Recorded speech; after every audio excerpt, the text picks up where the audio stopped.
오늘 은혜 받으실 하나님의 말씀은 구약성경 잠언서 22장 6절 그리고 신약성경 마태복음 18장 1절에서 6절까지의 말씀입니다. 구약성경 935면, 신약성경 29면에 있습니다. 잠언서 22장 6절 봉독해 올립니다. 마땅히 행할 길을 아이에게 가르치라. 그리하면 늙어도 그것을 떠나지 아니하리라. 마태복음 18장 1절에서 6절 봉독합니다. 그때 제자들이 예수께 나와 이르되 천국에서는 누가 크니이까? 예수께서 간 어린아이를 불러 그들 가운데 세우시고 이르시되 진실로 너희에게 이르노니 너희가 돌이켜 어린아이들과 같이 되지 아니하면 결단코 천국에 들어가지 못하리라. 그러므로 누구든지 이 어린아이와 같이 자기를 낮추는 사람이 천국에서 큰 자니라.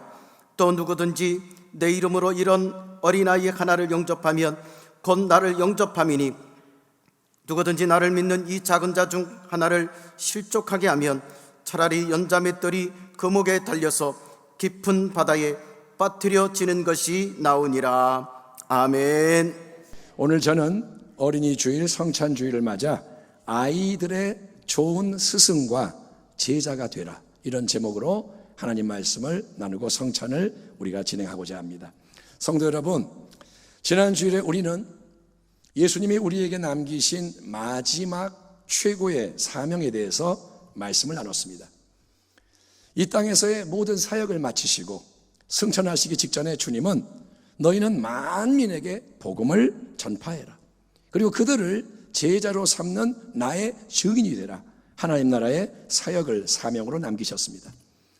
우리 인간의 지혜와 힘으로는 감당할 수가 없고 오직 성령의 권능이 임해야만 이룰 수가 있는 이 복음 전파와 제자 세움의 사역은 첫째로는 공간적으로 이 지구 위의 모든 민족과 족속, 땅의 끝에 사는 미전도 종족에게로까지 확장이 돼야 하기 때문에 많은 선교사들이 타지로 오지로 파송이 돼서 사역을 지금도 하고 있는 것입니다.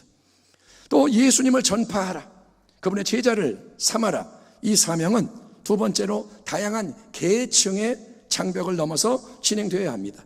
여러분, 예컨대 똑같은 이 나라 대한민국 땅에 살아도 가난한 자와 부유한 자 사이에 장벽이 있습니다. 배운 자와 못 배운 자 사이에, 그리고 몸에 어떤 어려움이 있고 장애가 있는 분들과 그렇지 않은 사람 사이에 보이지 않는 담과 벽이 엄연히 존재합니다. 그런 사회, 문화, 계층 간의 갈등, 단절을 극복을 해내며 예수의 복음이 계속 전파되고 예수 제자의 공동체가 세워져야 하는 것입니다. 아멘. 그러니까 땅 끝까지 나가야 되고 한 나라에서도 계층을 넘어 계속 복음이 침투해야 되고, 아울러 또 한 가지 아주 중요한 성경적인 과제는 세 번째로, 여러분, 세대와 세대를 이어서도 하나님의 나라의 복된 새 역사가 복음을 통해 전진해야 한다는 것입니다. 무슨 말이냐? 할아버지, 아버지, 윗세대의 신앙이 자녀, 손자, 다음 세대에게로 계속 전수가 되면서 더 큰 은혜의 역사가 일어나게 해야 하는 게 하나님의 뜻인데, 안타깝게도 이거는 경험적으로 참 어렵고 힘든 일입니다. 이거는 쉬운 일이 절대 아닌 것을 이미 성경이 증언합니다. 여러분, 여호수아와 갈렙이 이끄는 이스라엘 백성의 출애굽 두 번째 세대는 광야 40년 이 생활을 마치고 약속의 땅 가나안을 정복하고 정착하는 큰 축복을 누리게 됩니다. 첫 세대는 40년 동안 죽어버렸고 원망불평하다가 끝났고, 여호수아 갈렙만 거기서 남아서 다음 세대를 이끌고 들어가 그들이 승리합니다. 여러분, 여호수아 갈렙 그리고 이들 광야의 세대는 누구냐? 하나님을 체험으로 알았고, 그래서 하나님을 신실하게 경외하는 믿음의 세대입니다. 하나님을 만났습니다. 하나님이 행한 일을 보았습니다. 그래서 그들은 하나님을 떠나지 못하는 거예요. 그래서 이 여호수아의 세대가 살아서 모든 것을 주관하는 동안에는 아무 문제가 없었지만, 사사기의 기록을 보면 얼마 후에는 공동체 전체에 계속 큰 위기가 찾아옵니다. 백성이 여호수아가 사는 날 동안과 여호수아 뒤에 생존한 장로들, 곧 야훼께서 이스라엘을 위하여 행하신 모든 큰 일을 본 자들이 사는 날 동안에 야훼를 섬겼더라. 야훼의 종 눈의 아들 여호수아가 110세의 죽음에 무리가 그의 기업의 경내 에브라임 산지 가스산 북쪽 딥나세레스에 장사하였고 그 세대의 사람도 다 그 조상들에게로 돌아갔고 다 죽었고 그 후에 일어난 다른 세대는 야훼를 알지 못하며 야훼께서 이스라엘을 위하여 행하신 일도 알지 못하였더라. 그렇기 때문에 여러분, 이 사사기에 반복되는 일은 뭐냐? 하나님의 백성이 여호수아 갈렙이 죽고 장로들의 세대가 죽고 난 다음에 남아있는 하나님의 백성 자녀들이 하나님께 등을 돌리고 하나님의 백성인데 하나님을 거부하고 우상을 숭배함으로 하나님의 진노 아래 징계를 계속 당하게 되는 거예요. 이처럼 여러분, 윗세대의 신앙이 다음 세대에게 전수되는 일에 실패를 할 때, 신앙이 이어지지 않을 때 공동체 전체에는 큰 영적인 문제와 실질적인 위기가 찾아오게 되는 것입니다. 그런데 이거는 가정과 개인의 삶에서도 똑같이 확인되는 사실입니다. 사무엘상 시작 부분에 제사장 한 사람이 나옵니다. 그의 이름은 엘리. 엘리는 나이가 많을 때까지 평생 하나님을 섬겨온 그런 사람입니다. 비록 엘리 제사장이 영적으로 좀 우둔하고 부족한 면이 눈에 띄지만 예컨대 한나가 기도를 하는데 그 영적인 기도를 알아보지 못하고 엘리가 뭐냐, 술 취해가지고 주정하네. 그러니까 엘리가 좀 둔하지만 하나님은 엘리의 그런 면을 책망하지는 않으셨습니다. 대신에 책망을 넘어 엄중한 심판이 선고되고 집행이 되었던 이유는 뭐냐? 그 이유는 엘리 제사장이 그의 두 아들 홈니와 비느하스를 신앙으로 바르게 키우고 세우지 못해서 제사장이 된 그들이 경거망동하게 하나님 앞에서 범죄했기 때문인 겁니다. 엘리의 자녀가 제사장인데 그들이 제물의 고기를 훔쳐먹고 거기에서 일하는 여자들과 동침을 하고 이게 막 나가니까 하나님이 어떻게 하느냐, 엘리와 그 온 집안을 버리시고 남자들이 다 죽게 하고 우리가 잘 아는 이제 사무엘을 새로운 사사 겸 제사장 겸 선지자로 세우시는 거예요. 하나님은 살아계신 분, 아멘. 그분은 세울 자를 세우고 패할 자를 패하시는 분이에요. 여러분, 어릴 때부터 하나님께 바쳐졌던 이 사무엘은 누굽니까? 누구보다 귀하게 위대하게 쓰임받은 하나님의 참된 종이었습니다. 구약을 대표하는 신앙인물이 사무엘입니다. 하지만 그 위대한 사무엘 역시 한 가지 실패한 부분이 뭔지 아십니까? 바로 자기 아들들에 대한 신앙과 사명의 전수, 이것에 사무엘도 실패합니다. 사무엘이 늙음에 그의 아들들을 이스라엘 사사로 삼으니 장자의 이름은 요엘이요 차자의 이름은 아비야라. 그들이 부엘세바에서 사사가 되니라. 그의 아들들이 자기 아버지의 행위를 따르지 아니하고 이익을 따라 뇌물을 받고 판결을 굽게 하니라. 사무엘, 위대한 하나님의 종의 아들들, 그들도 사사가 되지만 그들은 정도를 걷지 않고 이익을 따라 판결하는 악한 재판관이 됩니다. 그렇기 때문에 이스라엘 백성이 사무엘의 아들들의 사사 리더십을 거부합니다. 사무엘은 좋아요, 잘했어요. 근데 아들들이 사사한다? 안 돼, 싫어. 그러면서 뭐라 하냐, 이제 우리에게도 주변의 이방 나라들처럼 인간 왕을 좀 세워주세요. 이제는 왕이 다스리게 해주세요. 요구를 하게 되고, 그래서 사울이 첫 번째 왕으로 기름 부음을 받는 왕정 시대가 열리게 되는 겁니다.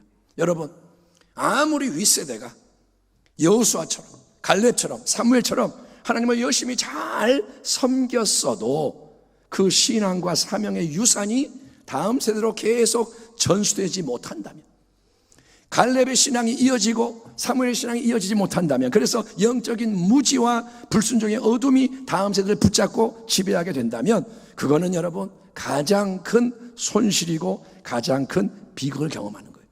비극 중에 비극이 뭐냐? 내가 아무리 잘 믿었어도 그 다음 세대가 무너지는 거예요. 그게 비극입니다. 그래서 여러분, 복음을 전파하고 제자를 잘 세우라는 예수님의 위대한 명령은 무엇보다도 특별히 우리의 자녀들인 다음 세대를 책임을 지고 신앙으로 잘 양육하라는 말씀으로도 우리에게 선포되는 줄 믿습니다. 아멘. 복음을 전하라 땅끝까지 선교사가 되라는 말만이 아니고 바로 우리의 자녀들 다음 세대를 잘 세워라. 그런데 현실의 상황은 참 난감하고 참담합니다. 대한민국이 선교를 많이 하지만 실제로는 대한민국이 선교를 다시 받아야 돼요. 겉으로는 교회가 많지만 농촌에 가면 교회가 없고 사람이 없고 뭐 아무튼 다음 세대 청년 중에 예수 믿는 자가 지극히 적고 대학생 중에 몇 프로가 안 되고 지금 위기가 다가와 있습니다. 그러면 우리가 여러분 이런 어려운 상황 속에서 어떻게 해야 할까요? 과거 우리 할머니들 선조들의 신앙은 뜨거운 신앙, 밤새 기도하고 없지만 드리고 충성하고 피 흘리고 땀 흘리고 주를 위해, 그래서 부흥이 일어나고. 근데 이제 지금은 그게 다 사라진 것 같은 이 상황 속에서 우리가 어떻게 해야 할까요? 하나님 말씀인 성경은 일단 우리에게 염려하거나 고심하지 말고 하나님께 간절히 힘써 기도하는 게 참된 변화의 시작이라고 깨우쳐주고 있는 것입니다. 아멘 합시다. 아멘. 뭐라 그러냐? 아무것도 염려하지 말고. 아멘. 염려는 하나도 하지 마라. 다만 모든 일에 기도와 간구로 너희 구할 것을 감사함으로 하나님께 아뢰라. 그리하면 모든 지약에 뛰어난 하나님의 평강이 그리스도 예수 안에서 너희 마음과 생각을 지키시리라. 아멘. 인생에 수많은 문제가 오잖아요. 개인의 문제, 가정의 문제. 그런데 염려하지 말고 기도로 나아가는 게 지혜인 것처럼 항상 지혜는 염려하지 않고 기도하는 거. 아멘. 마찬가지로 이 예배 자리에 함께 모인 우리 모두가 개인적으로 또 합심하여 수시로 해야 할 첫 번째 중요한 일은 우리의 자녀, 우리의 아들, 딸, 또 이 땅의 다음 세대를 위해서 하나님의 긍휼과 자비를 구하며 간절히 여러분 눈물로 기도하는 겁니다. 눈물로.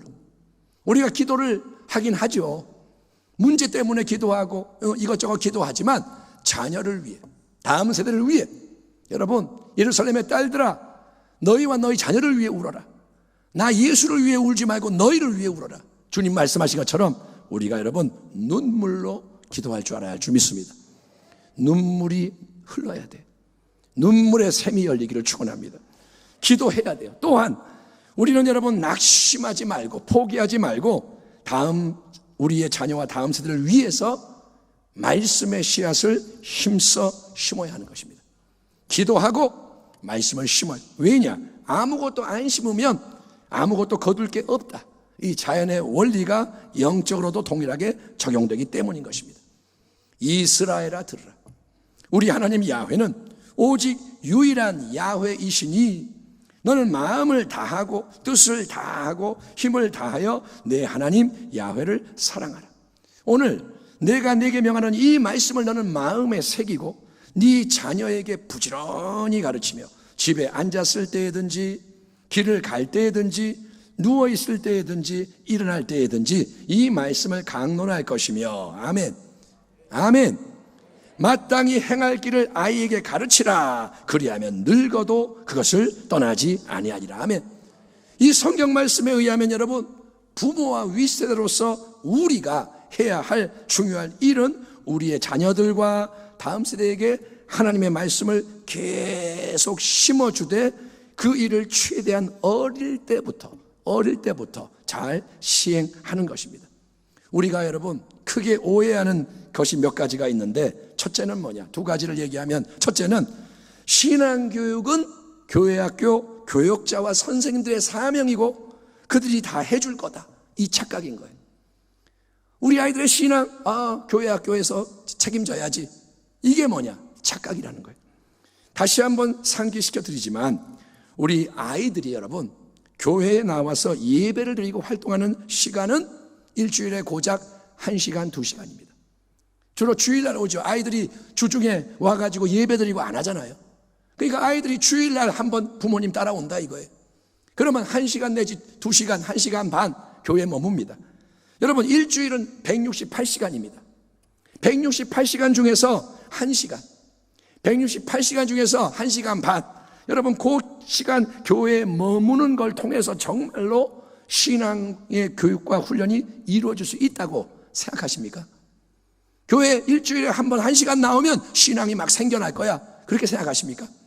그거는 우리 아이들이 학교나 학원에 일주일에 1시간, 2시간 다니는 걸로 우리가 그거면 됐죠.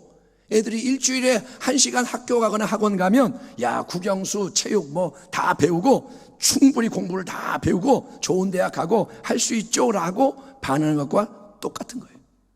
우리 아이들이 일주일에 1시간 공부하고 인생 필요한 거 다 배운다고 믿는 것하고 똑같다 이거예요.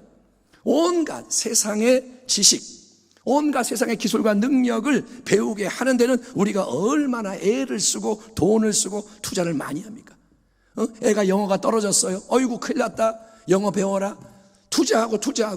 그런데 여러분, 정작 가장 중요한 신앙의 배움과 훈련을 위해서는 별로 신경을 쓰지 않고, 애들 신앙 생각해 본 적이 없고 막연하게 교회 학교 다니니까 알아서 다 해주겠지라고 생각하면 그 결과는 여러분 당연히 안 좋을 수밖에 없는 거예요. 아이들이 믿음이 있는 줄 알았는데 잘하면 떠나요. 대학생 되면 떠나고. 왜 그러느냐? 믿음이 안 들어가 있는 거예요. 여러분, 그렇지 않습니다. 우리 자녀들과 다음 세대 신앙에 대한 책임을 져야 할 사람은 교회학교 교역자가 아닙니다. 교회학교 선생님도 아닙니다. 선생님 하다 그만두면 뭐 그 사람 없으면 얘 어떡하려고요? 여러분, 교회 다음 세대 신앙에 대한 책임을 져야 할 사람은 바로 부모와 윗세대인 우리 자신인 거예요. 아멘. 내가 부모기 때문에 내게 주어진 이 자녀 신앙을 책임져야 한다. 왜냐? 성경은 너희 자녀에게 말씀을 가르쳐라. 그냥 가르쳐라가 아니라 부지런히 힘써 가르치라. 집에 앉아 있을 때든지 길을 갈 때든지 누워 있을 때든지 일어날 때든지 하나님의 말씀을 강론하라. 누가? 부모가 자녀에게. 이렇게 분명히 명하기 때문인 거예요. 아멘. 유대인들은 이 말씀을 그대로 문자적으로 지킵니다. 그래서 유대인 부모를 보면 다는 모르지만 아이들과 신앙 얘기를 하는 거예요. 예? 직접 말씀을 가르치기도 하고 토론도 하고 수시로 하나님. 그러다 보니 이 아이들이 하나님의 사고방식을 갖는 거예요. 여러분, 우리는 어떤가요? 우리는 자녀들과 무슨 얘기하나요? 자녀들과 얘기를 하나요? 아무튼 여러분, 신앙, 이거는 누구의 책임이냐? 남이 해주는 게 아니라는 거예요. 내 신앙 내가 지켜야 되고, 아멘. 우리 자녀, 다음 세대, 우리가 책임을 져야 하는 거예요. 두 번째로 착각이 뭐냐?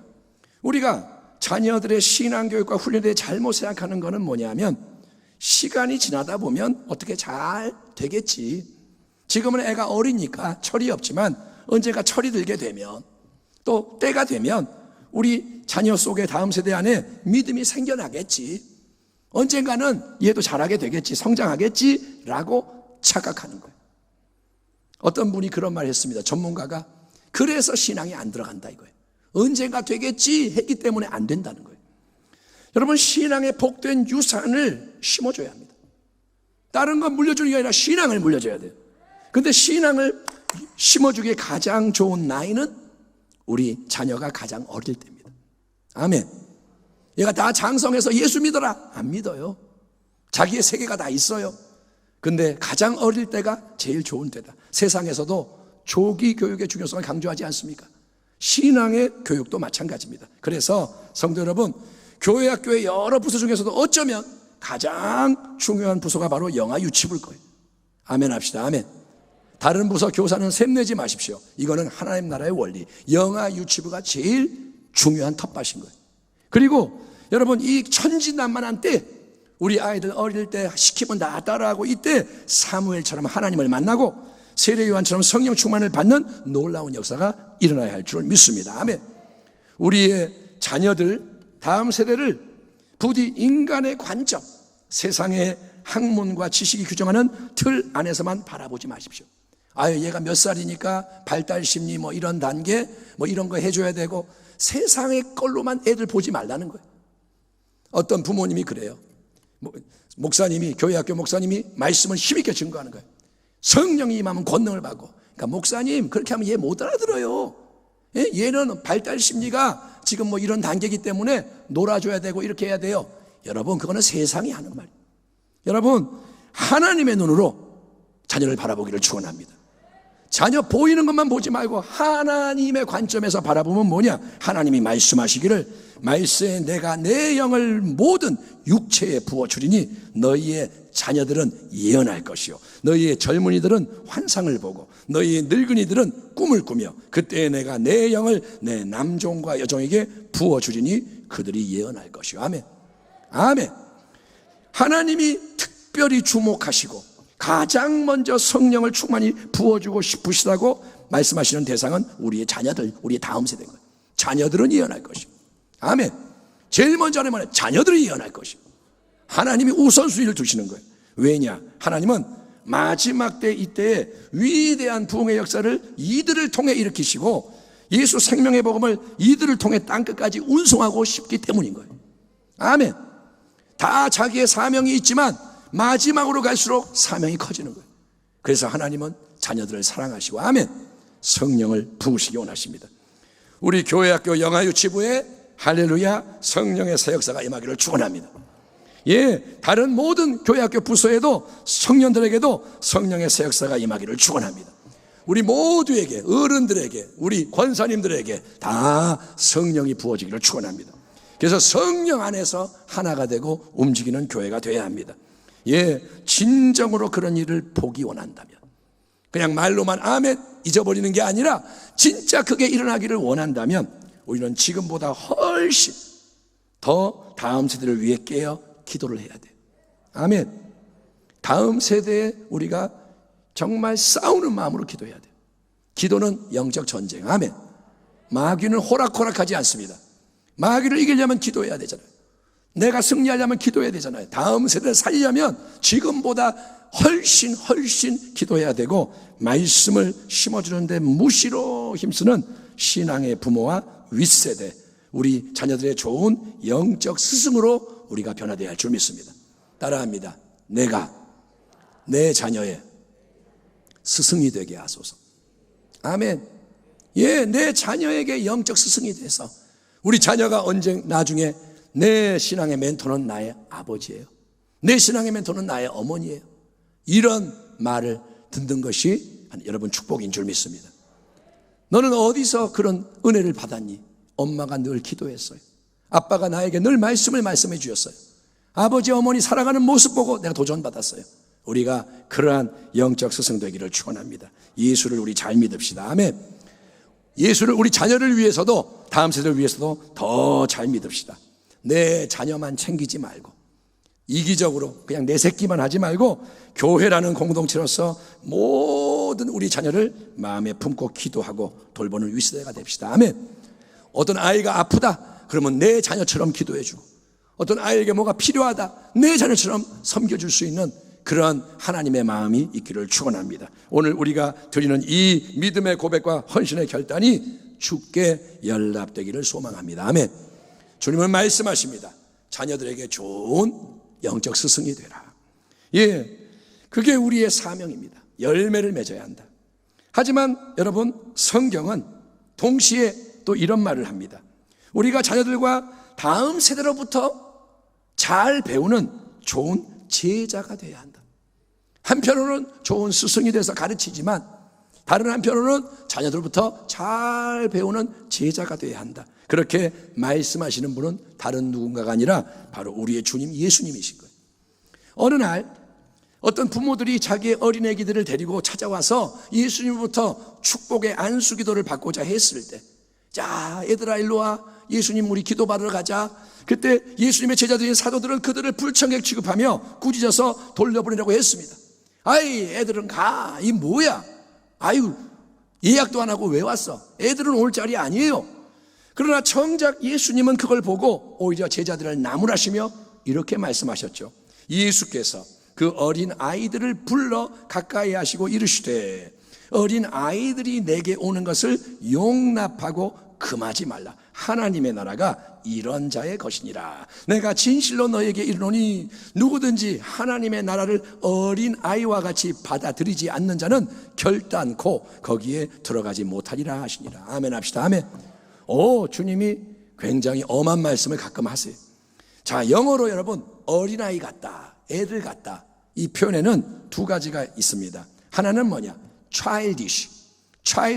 이거는 뭐냐? 어린아이 같이 유치하다는 거예요. 유치하다. 어른이 여러분 뭐가 마음에 안 든다고 찡얼찡얼대고 애처럼 투덜투덜대고 응석 부리고 막 뒹굴고 난동을 부리면 그건 뭐예요? 유치한 거고 안 좋은 거죠. 아이, 애같이 뭐 하는 거야? 유치하다. 하지만 영어로 childlike라는 단어는 좋은 의미에서 어린아이 같은 겁니다. 좋은 의미에서 어린아이 같은 게 뭐냐? 때가 묻지 않고 천진난만하고 순수하다.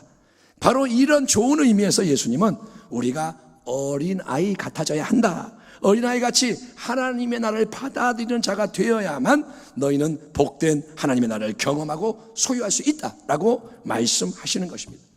여러분, 눈에 하나님이 안 보입니다. 예수님이 안 보입니다. 그런데 어떻게 믿을 수 있나요? 어린아이 같이 하나님 말씀을 아멘 받아들여야 믿을 수가 있고 믿어지는 것입니다. 아멘. 따라합시다. 아멘. 아멘이 뭐냐? 받아들이는 거예요. 말씀을 튕겨내지 말고 아멘 하면 내가 먹을 때 믿어지는 거예요. 도마처럼 내가 예수님 손에 못자국에 내 손가락을 넣어보고 예수님 옆구리 창자국에 손을 넣어봐서 확인이 돼야만 나는 부활의 주님을 인정할 거야. 안 그러고 어떻게 믿을 수가 있냐? 뭘 갖고 믿느냐? 여러분, 이렇게 내 인간의 이성, 경험, 상식을 앞세운다면 그거는 인간적으로는 똑똑하고 잘나 보일지 몰라도, 그렇게 하면 사람의 칭찬을 받을지 몰라도, 야, 너 참 대단하다, 이 말을 들을지 몰라도 여러분, 하나님 나라의 은혜와 능력과 축복은 체험할 수가 없는 것입니다. 도마처럼 살면 하나님의 나라를 체험할 수가 없다. 그래서 예수님은 하나님의 나라는 어린아이를 위한 것이다. 어린아이처럼 받아들이는 자가 되지 않으면 누구도 하나님의 나라에 결단코 들어갈 수 없다라고 말씀하시는 거예요. 하나님의 나라에 들어가기를 축원합니다. 예배 때 하나님의 나라가 임하길 바랍니다. 어린아이처럼 받아들이라는 거예요. 아멘. 자, 우리 주님이 어린아이를 우리의 스승과 모델로 제시하신 일이 또 한 번 있었으니 그게 바로 오늘 본문에 나오는 사건. 서로 시샘하며 갈등하던 제자들이 주님께로 우르르 몰려와서 주님, 천국에서 누가 큰 사람입니까? 천국에서 높은 자리는 누구에게 주어집니까? 라고 질문을 했을 때입니다. 이 제자들 수시로 다투고 베드로는 내가 잘났다 막 이러면서 이제 싸우다가 주님께 온 것 같아요. 누가 큰 자입니까? 천국에서. 예수께서 한 어린아이를 불러 그들 가운데 세우시고 이르시되 진실로 너희에게 이르노니 너희가 돌이켜 어린아이들과 같이 되지 아니하면 결단코 천국에 들어가지 못하리라. 그러므로 누구든지 이 어린아이와 같이 자기를 낮추는 사람이 천국에서 큰 자니라. 아멘 합시다. 아멘. 자, 어린아이에게서 배워야 할 좋은 특징, 순수함입니다. 첫째는 순수함. 자, 아이는 복잡하고 까다롭게 생각하지 않습니다. 단순합니다. 그래서 모든 걸 말해주는 그대로 받아들이기 때문에 내가 선물 줄게 그러면 어른은 진짜? 설마? 왜? 뭔 꿍꿍이 속이 있대? 언제? 응? 그걸 준다는 각서를 써줘야지. 뭘 줄 건데? 그게 내 마음에 안 들면 어쩌지? 어른은 따지는 게 많아요. 어른은 준다 그러면 아멘 하면 되는데 뭐라 하냐? 진짜? 왜? 뭐 때문에? 뭘 주는데? 언제? 따져. 근데 여러분, 어린아이는 그렇지가 않습니다. 아이는 내가 선물 줄게, 야 놀이동산 가자, 그 말만 나와도 이야 신난다. 이미 받은 것처럼 기뻐하는 게 순수한 거예요. 아멘. 그거를 받아들이면 기쁜 거예요. 이루어진 거예요. 여러분, 그렇게 하나님의 말씀을 어린아이처럼 철떡같이 믿을 때 하나님의 나라를 경험하고 소유하게 되는 것입니다. 우리가 그렇게 되기를 축원합니다. 병이 나을지어다 그러면 아멘, 나음을 입었습니다. 저주는 끊어질지어다 아멘, 해방되었습니다. 믿는 자가 되기를 축원합니다. 자, 아울러 순수함, 이게 좋은 특징이고, 예수님이 어린아이에게 찾아내는 또 다른 귀한 보물은 뭐냐? 두 번째로 아이의 겸손함입니다. 겸손함. 어른인 제자들은 예수님을 가장 가까이서 모시는 특권을 누리면서도 하나님의 아들을 옆에서 대면하면서도 서로 갈등하고 다투는 일이 빈번했는데 그 이유는 각자가 너무 잘나서 자기를 주장하고 높이려고 했기 때문이에요. 베드로는 베드로 자기를 주장하고, 요한은 요한대로 뭐라 그러고, 빌립은 똑똑한 얘기하고, 그러니까 자꾸 갈등이 일어나요. 자기를 주장하고 높이는 거 세상적인 성공이죠. 자기가 높아질수록 성공한 거고 옛사람의 본성입니다. 하지만 우리 예수님은 온유하고 겸손하신 만왕의 왕으로서 친히 이 땅에 내려오셨고, 아멘. 예수님은 하늘로부터 이 땅에 오셨어요. 내려오셨어. 그리고 여러 기회를 통해 참된 섬김과 헌신의 본을 우리에게 보여주지 않으셨습니까? 주님, 많은 낮은 자들, 천한 자들, 사람들이 거들떠보지도 않는 그러한 불쌍한 자들을 돌보셨고 제자들의 발을 닦아주셨으며 마지막에는 십자가 위에서 자기의 몸을 깨뜨리고 피를 흘려 죽으셨습니다. 그 영원한 대속의 사랑, 그 은혜를 생생히 기념하기 위해서 오늘 우리는 성찬 예배를 집행하는 것입니다. 이처럼 예수님이 왕이 되시고 주인이 되시는 하나님의 나라, 아멘 합시다. 아멘. 따라합니다. 하나님의 나라가 임하시옵소서. 그 말은 뭐냐? 예수님 왕으로 오셔서 다스리시옵소서. 그 하나님의 나라는 여러분 사랑의 나라요 섬김의 나라이기 때문에 겸손히 자기를 낮추고 사랑으로 섬기는 사람일수록 큰 자, 하나님 나라의 큰 자로 인정된다는 진리를 우리가 깊이 깨달아야 하는 거예요. 아멘. 자꾸 세상과 섞으면 안 돼요. 교회 안에서 자꾸 세상의 방식으로 고개 들고 네가 내 발 닦아, 내가 높으니까 하면 안 된다는 거예요. 하나님의 나라는 반대라는 거예요.